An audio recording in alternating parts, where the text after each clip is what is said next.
Welcome, everyone, to today's deep dive into the lands of Eretz. We've got a bunch of newly compiled source materials today, and our mission is to basically map out this crazy world of monsters and magic. Yeah, and specifically, we're looking at the brewing civil war in the Kingdom of Britannia, because to understand why this conflict is so volatile, you really have to look at the environment itself. Right, because Eris is divided into those five parallel realms. Exactly.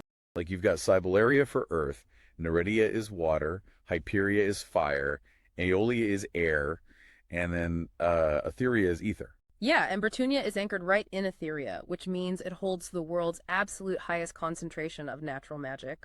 Oh, wow.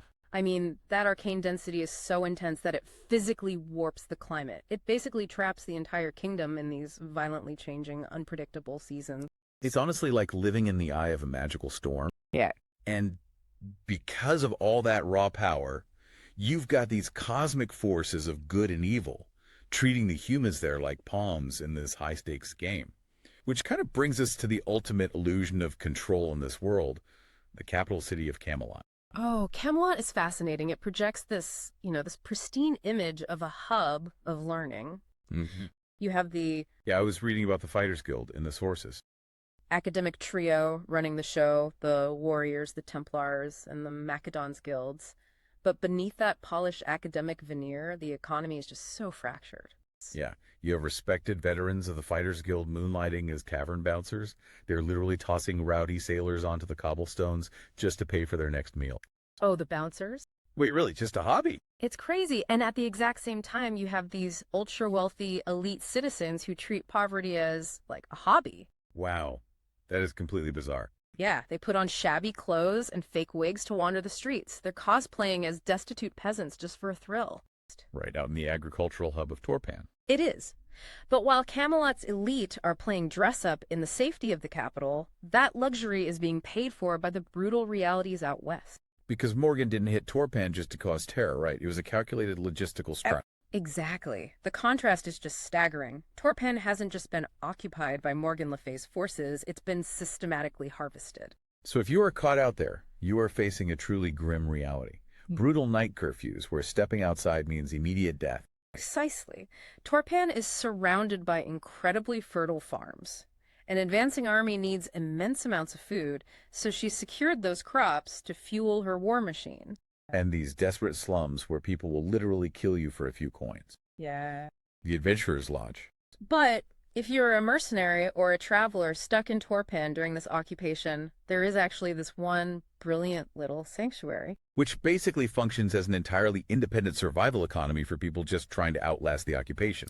Yes, for a small monthly fee, you get a secure room and a daily meal. But the real value, the reason people stay, is premium access to the main job posting pole right behind the bar. Which brings us to the actual war, pulling all these threads together. Exactly. King Constantine's Britunian forces are facing off against Morgan Le Fay. And, I mean, I have to admit, I'm really struggling to see Constantine's endgame here. Yeah, he is relying on these specialized, deeply traditional knightly orders. You know, split spar for brute force, crown shield for tactics, Dolorous blade for stealth, and of course the Round Table veterans. You mean with his military setup? But Morgan's army is led by 6 mysterious dragon lords, identified only by their elemental colors: brown, yellow, red, green, indigo, and blue. So how does that work? You can't flank a spell with a cavalry charge. Is Constantine genuinely naive, or is there some strategic advantage to using rigid discipline against magical chaos that we're missing? Right. That makes sense. So what does this all mean for the future of Eretz? Well, Constantine is basically betting everything on the idea that structured, disciplined order can outlast unpredictable arcane chaos. Yeah, the Knights operate as a highly cohesive tactical unit, whereas the Dragon Lords, despite commanding this terrifying magical might, they rely on raw, volatile power. It's the ultimate test of traditional military strategy against overwhelming esoteric force. Well, there's one final detail we found in the sources that completely changes the math. The dark whispers spreading through the mercenary ranks. Yeah.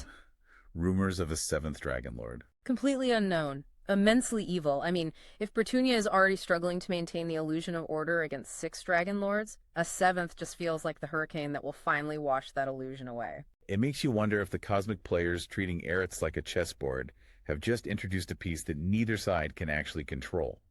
Definitely something to chew on as you navigate this world. That's all for today. Until our next episode, may the journeys ahead for you be blessed and beautiful.